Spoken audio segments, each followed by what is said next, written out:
রিয়াদ, ব্যাগে সব জিনিসপত্র রাখছো তো? হ্যাঁ রাখছি, শুধু গাড়ির কাগজটা খুঁজে পাচ্ছি না। টেবিলের ওপরেই তো রেখেছিলাম।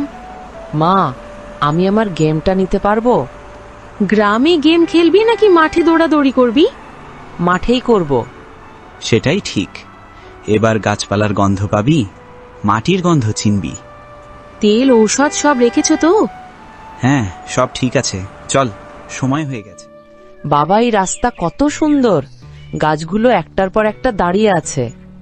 এটাই তো গ্রাম, প্রকৃতির আসল। শহরের ধোঁয়া, শব্দ, ব্যস্ততা ছেড়ে এমন পথে আসতে পারলে মনটা শান্ত হয়। আমি যদি এখানে থাকি। হয়তো একদিন থাকবে। রিয়াদ, রিয়াদ, আব্বা কেমন আছেন? আল্লাহর রহমতে ভালো আছি। তুই কেমন আছিস? নিশাত মা, এসো এসো মা, তোমাদের জন্য কি যে মন কাঁদছিল। আম্মা, আপনাকে খুব মিস করেছি। দাদি, আমি তোমার জন্য চকলেট এনেছি। শহরের কাজকর্ম কেমন চলছে বাবা? চলছে আব্বা, কিন্তু অনেক ক্লান্তি। সকাল থেকে রাত পর্যন্ত শুধু অফিস আর ট্রাফিক। ঠিক তাই, শহরে থাকলে মনে হয় দিনগুলো ফসকে যায়। এখানে এলেই মনে হয় সময় থেমে যায়। আরে, শহরের মানুষ আইছে, কেমন লাগতাছে রিয়াদ ভাই গ্রামের বাতাস? কাকা, মনে হচ্ছে ফুসফুসে নতুন প্রাণ ঢুকে গেছে। তাইলে কালকে সকালে মাঠে চা খাইতে যাবো। কাকা, আমি কি যাব? যাবি, তবে ফুটবল খেলবি না, হেরে যাইস নিশাত না মা, যেন। চা খাও, আমি নিজের হাতে বানিয়েছি। আহা, এমন চা শহরে পাই না। তুই তো ছোটবেলায় এই উঠোনেই ঘুড়ি উড়াতি, মনে আছে? মনে আছে আব্বা, মনে আছে প্রতিবার হারলে আপনি বলতেন, জেতা না, উড়ে যাওয়াটাই আসল। তুই যদি আমাদের কাছে না আসিস, এই উঠোন ফাঁকা লাগে। আম্মা, এবারে দীর্ঘ ছুটি নিয়েছি, কিছুদিন শান্তিতে থাকবো। আমরা সবাই মিলে উঠোনটা একটু সাজিয়ে নিতে পারি, তাই না? অবশ্যই, এই ঘরটা আবার হেসে উঠুক। বাবা, আমি গ্রামে থাকতে চাই। কেন, শহর পছন্দ না? এখানে আকাশে এত তারা, আর সবাই কত ভালো। তুই ঠিকই বলছিস বাবা, আমরাও ভুলে গেছি এই শান্তিটা। রিয়াদ, হয়তো আমাদেরও একটু থামা দরকার। হ্যাঁ নিশাত, আমি ভাবছি বছরে একবার নয়, দুবার আসবো।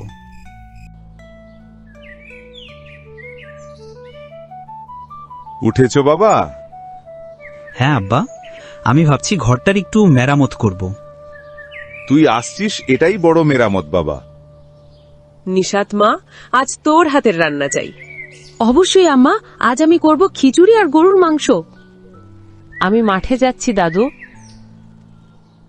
সাবধানে খেলবি নাতি।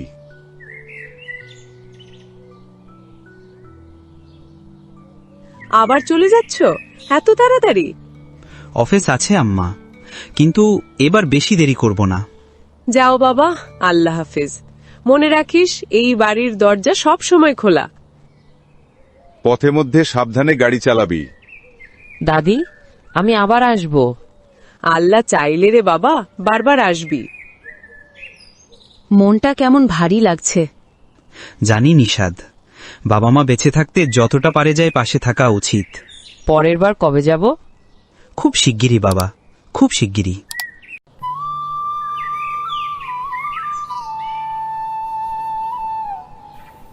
সকাল সকাল কাজে যেতে আর ভালো লাগে না। এইদিকে মোড়ল মশাই কাজ থেকে বের করে দিয়েছে, রোজ তার নানা কথা শোনায়।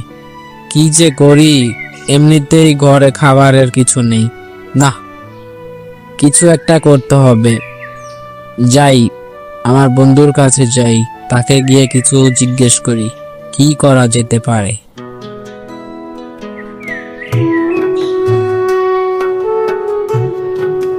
বন্ধু, বাইরে আয়, আমি এসেছি, তাড়াতাড়ি বাইরে আসো বন্ধু। কিরে বন্ধু, সকাল সকাল কেন হাজির হলি? আরে বলিস না, হঠাৎ মোড়ল মশাই কাজ থেকে বের করে দিয়েছে। কি যে কাজ করব এখন সেটা চিন্তায় বাঁচি না, তার জন্য তোর কাছে আসলাম। তুই একটা বুদ্ধি দে, যে আমি কি করতে পারি আর অনেক অনেক টাকা ইনকাম করতে পারি। তাড়াতাড়ি বুদ্ধি দে বন্ধু। কাজের তো অভাব নেই রে বন্ধু, তুই এখন কি কাজ করবি? তুই তো কিছুই পারিস না। কি? তুই কি বললি? এমন কোনো কাজ নেই যেটা আমি পারি না। তুই একটা কাজের কথা বলেই দেখ, সেটা আমি করেই দেখাবো। আর না করতে পারলে আমি আমার নামটাই বদলে দেব। শুধু বলেই দেখ, জলদি বল। তুই যদি পাশের গ্রামের ওই সাধু বাবার থেকে এক পুতলা সোনার মোহর আনতে পারিস তাহলে বুঝবো তুই কাজের। তুই শুধু আমাকে 2টি দিন সময় দে, আমি পাশের গ্রামে থেকে ওই সাধু বাবার থেকে এক পোটলা মোহর এনে তোকে দেখাবো, এবং তুই তাকিয়ে তাকিয়ে সেদিন দেখবি। আমি এখনই রওনা দিব, আর 2 দিন পর ফেরত আসবো। ঠিক আছে, তাহলে যাওয়ার আগে একটা কথা শুনে যা। তুই যে যার কাছে যাবি সেই সাধু বাবা কিন্তু সাধারণ লোক না, সে কিন্তু তোকে মেরেও ফেলতে পারে। তুই যদি সেই সাধু বাবাকে খুশি করতে পারিস তাহলেই তোকে মোহর দেবে, না হলে তোর প্রাণও যেতে পারে।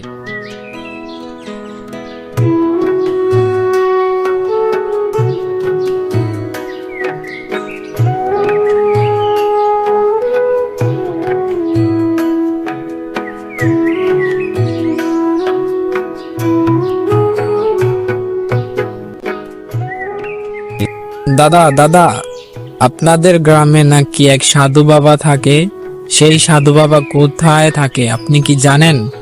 হ্যাঁ জানি, সে তো খুব ভয়ানক জায়গায় থাকে। আপনি কেন যেতে চান সেখানে? দাদা আর বললেন না, আমার এক বন্ধু আমার সাথে বাজি লেগেছে। আমি যদি সেই সাধু বাবার কাছে যেয়ে তার কাছ থেকে এক পুটলা মোহর নিয়ে যেতে পারি, তাহলে আমার বন্ধু মনে করবে আমি সকল কাজই পারি। ঠিক আছে, আপনি সাবধানে যাবেন। সেখানে কিন্তু সাধারণ মানুষের যাওয়া আসা নিষেধ। সেই সাধু বাবাটি গ্রামের পিছনে সেই উঁচু পাহাড়ের নিচে থাকে।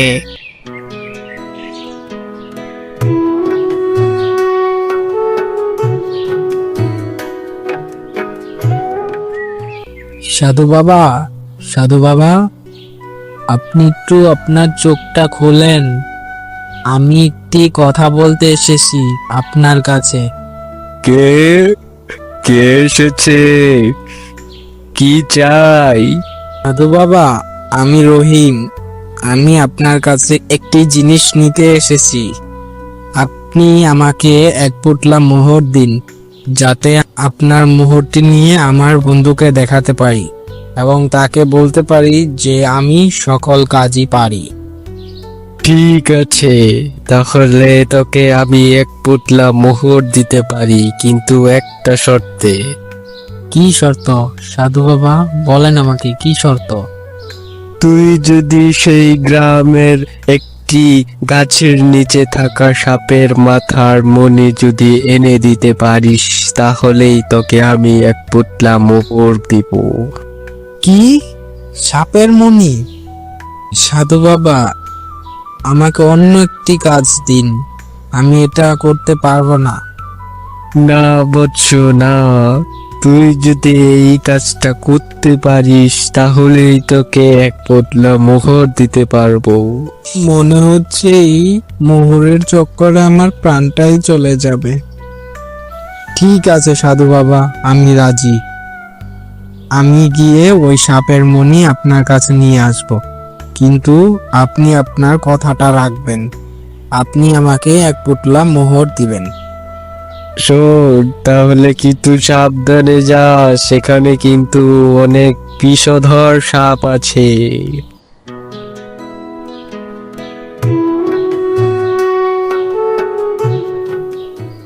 কেন যে বন্ধুর সাথে বাজি লাগলাম, মনে হচ্ছে এর জন্য আমার প্রাণটাই চলে যাবে। না বাবা, কি যে করি, কিন্তু বন্ধুকেও প্রমাণ করতে হবে আমি সব কাজ পারি। যাই, একবার গিয়েই দেখি কি হয়।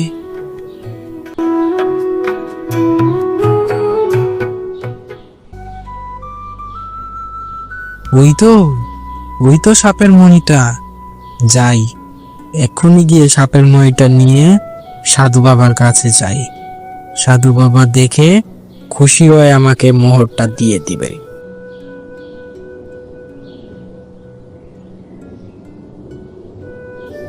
এই তো সাপের মণিটা পেয়ে গেছি। যাই, এখন সাধু বাবার কাছে যাই।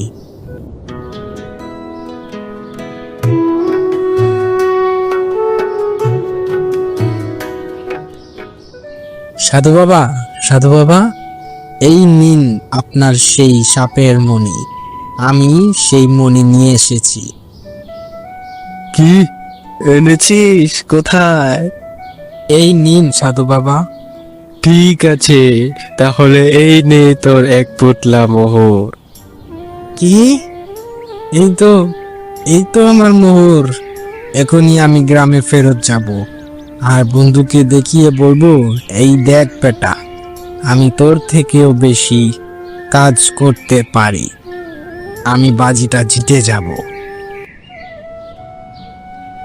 বন্ধু, এই বন্ধু, দেখ আমি কি নিয়ে এসেছি। এই দেখ আমার হাতে কি, এক পুতলা মোহর। কি এনেছিস? কই দেখি দেখি। এই নে তোর এক পুতলা মোহর। এখন বল, কে বাজিতে জিতলো, আমি নাকি তুই? ঠিক আছে, বাজিতে তো তুই জিতে গেছিস। তাহলে একটা কথা শোন, আমি তোকে জেনে বুঝে ওই সাধু বাবার কাছে পাঠিয়েছিলাম আমার জন্য মোহর আনতে, কারণ আমি জানি এই কাজটি শুধু তোর দ্বারাই সম্ভব। কি বলছিস বন্ধু? তুই আমার সাথে ধোঁকা করলি? আমি এটা কল্পনাও করতে পারিনি। তুই এটা কেমনে করলি আমার সাথে? এতদিন শুধু তোর সাথে বন্ধুত্বের নাটক করছিলাম, কারণ এই মোহরটি আমার লাগবে। তাহলে দে, আমার মোহরটি আমাকে দিয়ে দে। হা হা হা, এবার হব আমি এই গ্রামের সবচেয়ে ধনী ব্যক্তি। বন্ধু, তুই এটা করতে পারলি আমার সাথে? বন্ধু শুনে যা, আমি তো তোকে নকল পুতলা দিয়েছি, ওটার ভিতরে কিছুই নেই। আসল পুতলা তো আমি রেখে দিয়েছি। কি, তুই আমার সাথে বেইমানি করলি? বেইমানি তো তুই করছিস বন্ধু। আমার সাথে এতদিন বন্ধুত্বের নাটক করেছিস, আমাকে দিয়ে মোহরে নিয়েছিস। এখন বসে থাক, আমি যাই। আমার মোহর দিয়ে এবার আমি হব গ্রামের সবচেয়ে ধনী ব্যক্তি। তুই বসে থাক।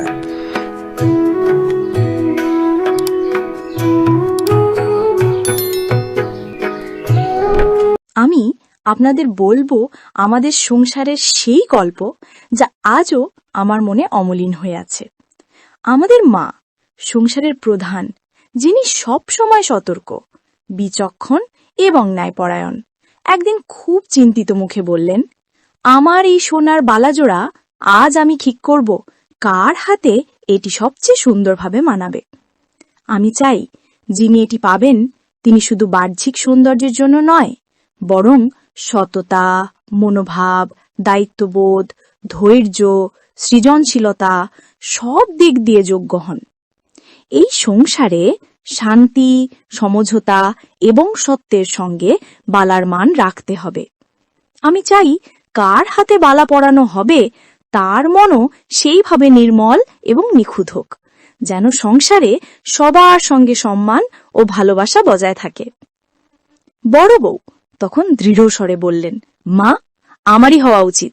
আমি সবচেয়ে আগে এসেছি। আমি জানি সংসারের নিয়ম কানুন, কর্তব্য কিভাবে পালন করতে হয়। আমি চাই যখন সবাই দেখবে নতুন বউয়ের হাতে সোনার বালা মানানো হয়েছে, তারা শুধু সৌন্দর্য নয়, আমার নেতৃত্ব, স্থিতিশীলতা ও দায়িত্বশীলতা দেখুক। আমি চাই প্রতিটি সিদ্ধান্ত, প্রতিটি কাজের মধ্যে আমি দায়িত্ব নিতে পারি এবং পরিবারের সম্মান ও মর্যাদা বাড়াতে পারি। মা, আমি চাই আপনি আমার হাতে বালা দিন, কারণ আমি সত্যিই যোগ্য।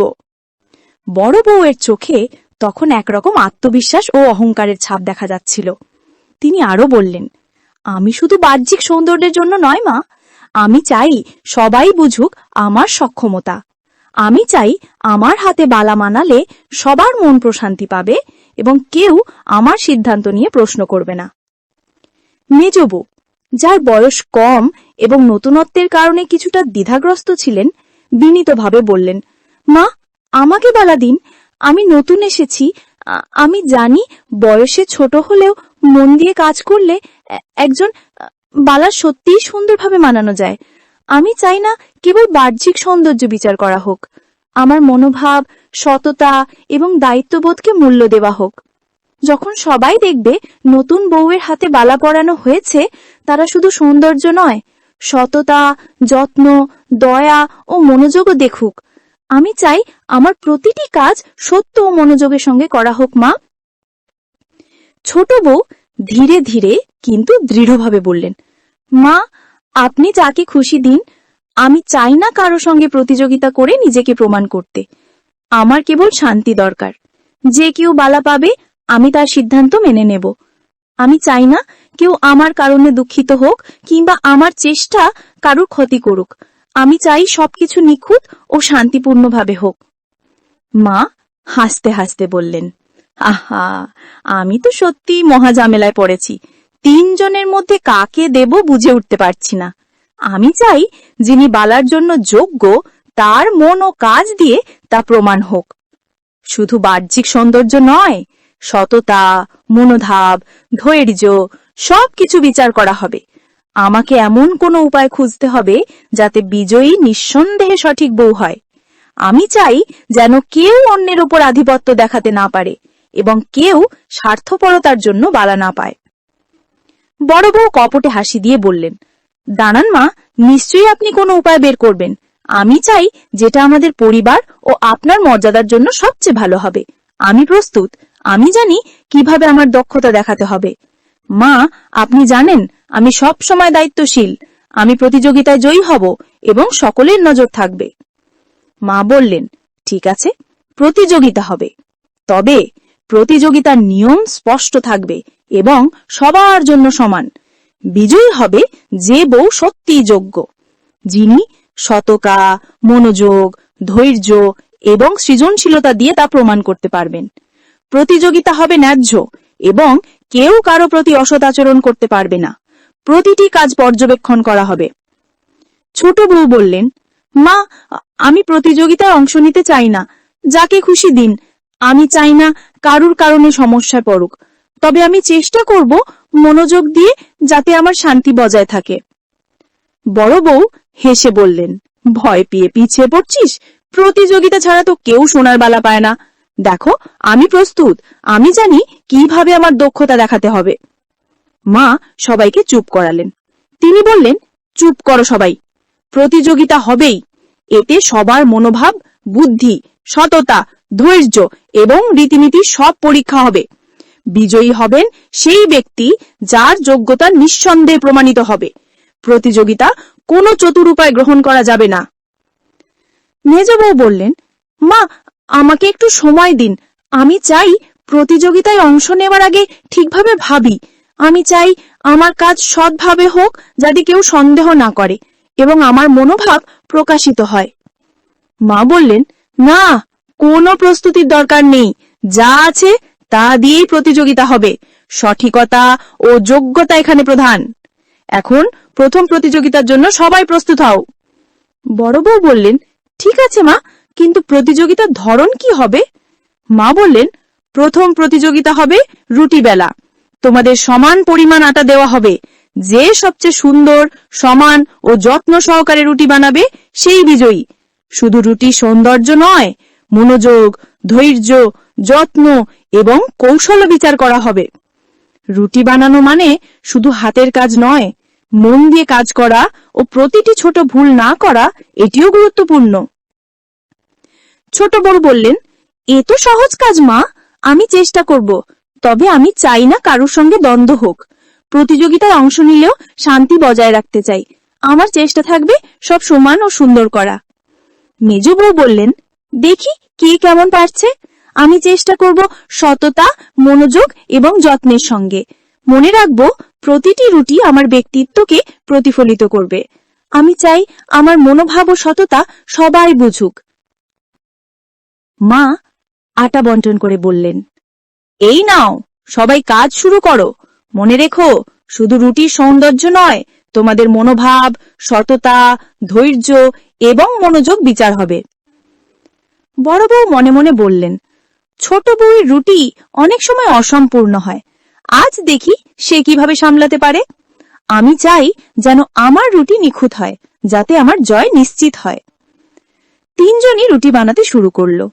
তারা একে অপরকে দেখছিল, মনোযোগ দিচ্ছিল, কেউ চিন্তা করছিল, কখনো হাসি, কখনো দ্বিধা। মা কিছুটা দূরে দাঁড়িয়ে সব পর্যবেক্ষণ করছিলেন।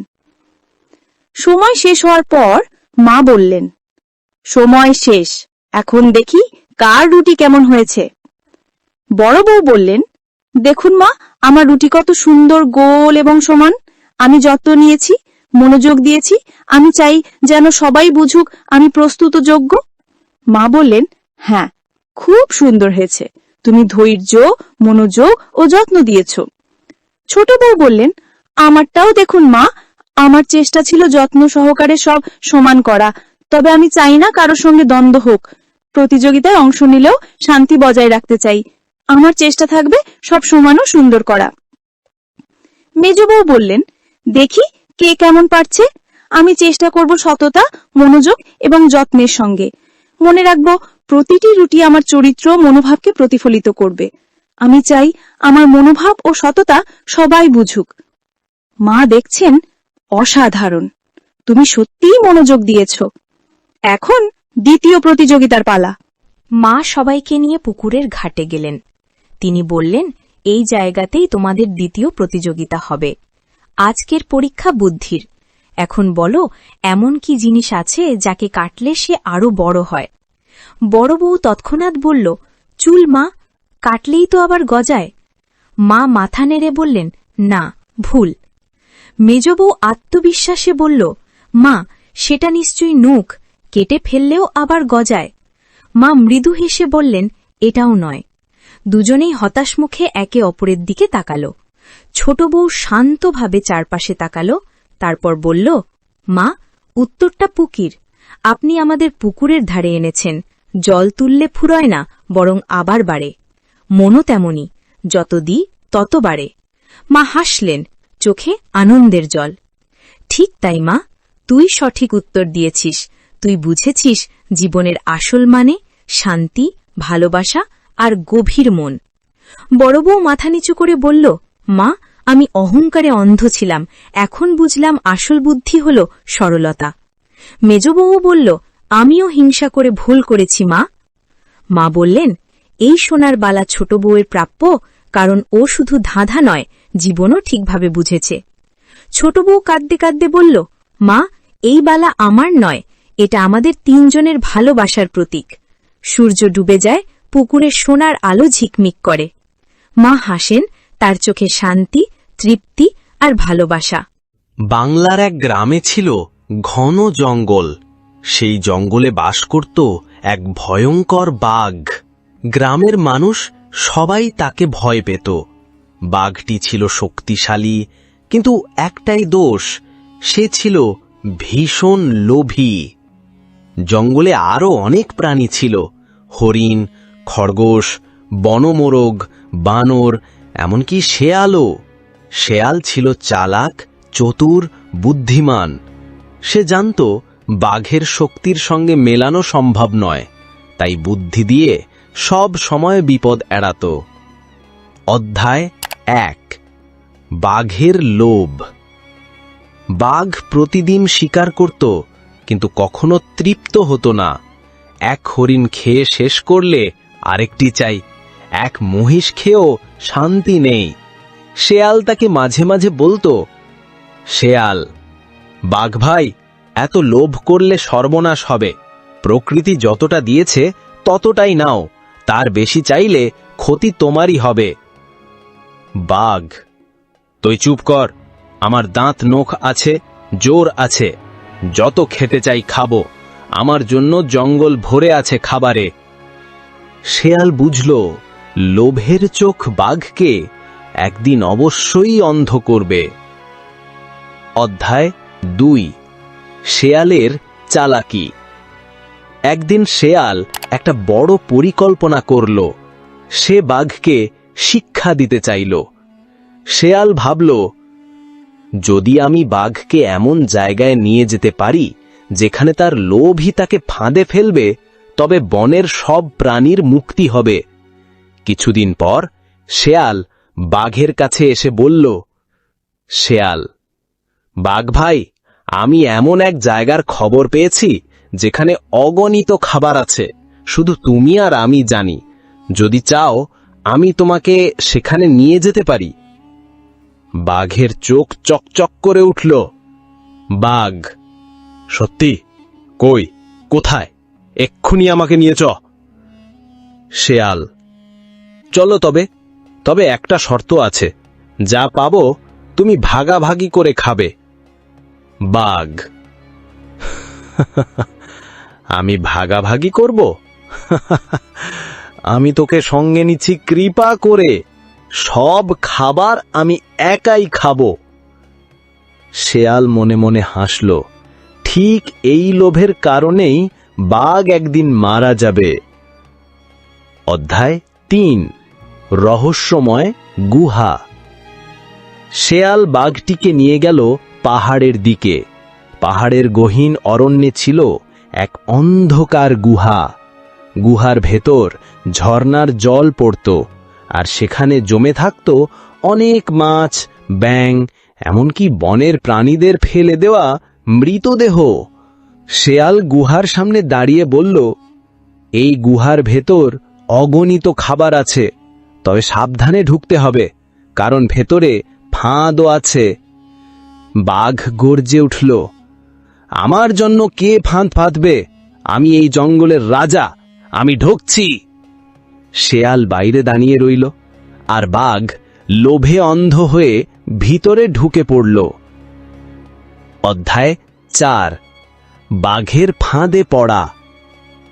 গুহার ভেতর সত্যিই অনেক খাবার ছিল, শুকনো হাড়, মরা জন্তু, এমনকি কিছু তাজা মাছও ছিল। বাঘ খেতে লাগলো একটার পর একটা, কোনো সীমা নেই। কিন্তু গুহার ভেতর ছিল কাদামাটি আর গভীর খাদ। বাঘ যত ভেতরে যাচ্ছিল ততই কাদায় আটকে পড়ছিল। তার শরীর ভারী, আর সে থামতেই চাইছিল না। শেয়াল বাইরে থেকে ডাক দিল, বাঘ ভাই, থামো, অনেক খেয়েছো, বেরিয়ে আসো।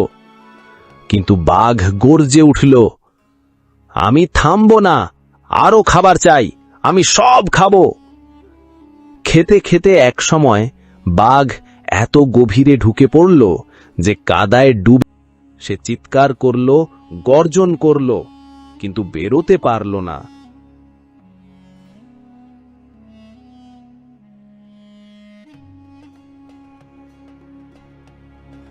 অনেক দিন আগের কথা। এক জঙ্গলে থাকত এক বিশাল বাঘ। দাঁত নখে ভয়ঙ্কর হলেও তার একটা মজার অভ্যাস ছিল। সে ভীষণ অলস। শিকার করতে গেলে তার ঘাম ঝরে, তাই সবসময় চাইতো যেন খাবার নিজেই হাঁটতে হাঁটতে তার মুখে এসে পড়ে। সেই একই জঙ্গলে থাকত এক ছোট্ট শেয়াল, কিন্তু সে শুধু ছোটই ছিল, বুদ্ধিতে ছিল ঢের বড়। সবাই তাকে বলতো চালাক শেয়াল। সে যখন হেসে চোখ টিপত তখনই বোঝা যেত মাথায় কিছু না কিছু কাণ্ড ঘটছে। একদিন দুপুরে ঘুম থেকে উঠে বাঘ টের পেল তার পেট খালি। ক্ষুধায় পেট থেকে গর্জন উঠছে, গড়াররা। সে এদিক ওদিক তাকিয়ে হরিণ, খরগোশ খুঁজল, কিন্তু কেউ নেই। হঠাৎ চোখে পড়ল শেয়ালটাকে। বাঘ লাফিয়ে সামনে এসে দাঁড়ালো।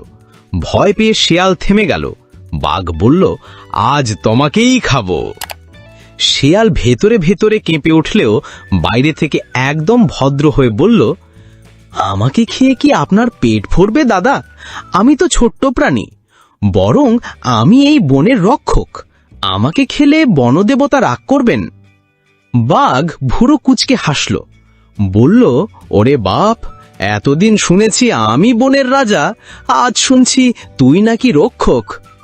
শেয়াল ঠান্ডা মাথায় উত্তর দিল, বিশ্বাস না হলে প্রমাণ দেখাই। সে বাঘটাকে নিয়ে গেল এক কুয়োর কাছে। পানি ছিল একদম ঝকঝকে। কুয়োর ভেতরে তাকাতেই দেখা গেল বিশাল ছায়া। শেয়াল ফিস ফিস করে বলল, দেখুন, ওরা আমার সৈন্য, সবসময় আমাকে পাহারা দেয়। বাঘ নিচে তাকিয়ে নিজের প্রতিচ্ছবি দেখে আঁতকে উঠল। ভাবল, শেয়ালের সত্যি এত বড় সৈন্য?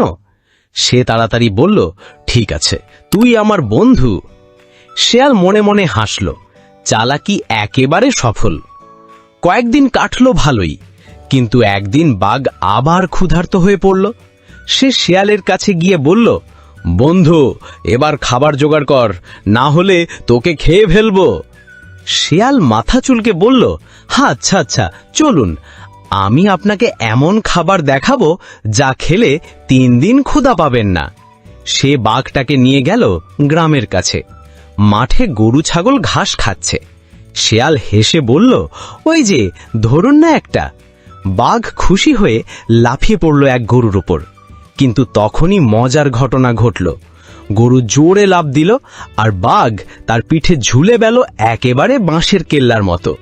গ্রামের লোকজন লাঠি দা নিয়ে ছুটে এলো। তারা চিৎকার করছে, ধরো ধরো, মারো। কেউ মাথায় ঠুকলো, কেউ লেজে টান দিল। বেচারা বাঘ উল্টে পড়ে একেবারে দৌড়ে জঙ্গলে পালালো।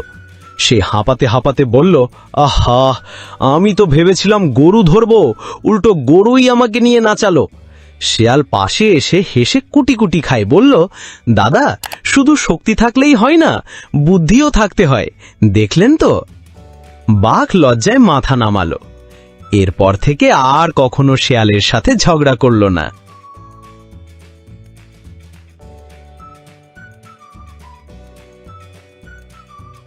ঘন অন্ধকার জঙ্গলের ভেতর রাত 12টার পর।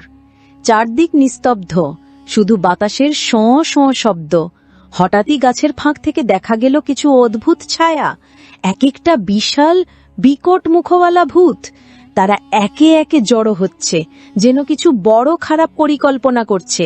হা হা হা, আজ রাতেই আমরা এই বনের সব আলো গ্রাস করব।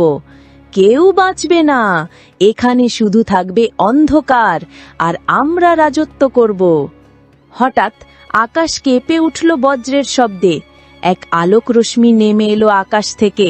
সেখানে দাঁড়িয়ে আছে সাদা পোশাকে এক সুন্দর পরী, চারপাশে তার ডানার ঝিলিক। এই বন আলো ও জীবনের, তোমরা যদি এটাকে নষ্ট করো তবে আমি থামাবো। থামাতে পারবি? আমরা শত ভূত, তুই একা, আলোকে আমরা মুছে ফেলবো। ভূতেরা চারদিক থেকে এগিয়ে এলো, তাদের চোখ জ্বলছে লাল আগুনের মতো। বনভূমি কেঁপে উঠছে। অন্ধকার যতই ঘন হোক, এক টুকরো আলোই যথেষ্ট তাকে হারানোর জন্য। পরী তার ডানার ঝাপটায় ছড়িয়ে দিল হাজারো আলোর কণা। চারদিক আলোকিত হয়ে উঠল। না, আলো আমাদের জ্বালিয়ে দিচ্ছে, আমরা বাঁচতে চাই। একে একে সব ভূত ধোঁয়ার মতো মিলিয়ে গেল অন্ধকারে। মুহূর্তেই বন শান্ত হলো, পাখিরা ডেকে উঠল, আকাশে আবার ফুটল তারা। এই বন সব সময় আলোর, আর আলো কখনো পরাজিত হয় না। সেই রাত থেকে খারাপ ভূত আর কখনো ওই জঙ্গলে ফিরতে সাহস পায়নি। বন রয়ে গেল আলো ও জীবনের প্রতীক হয়ে।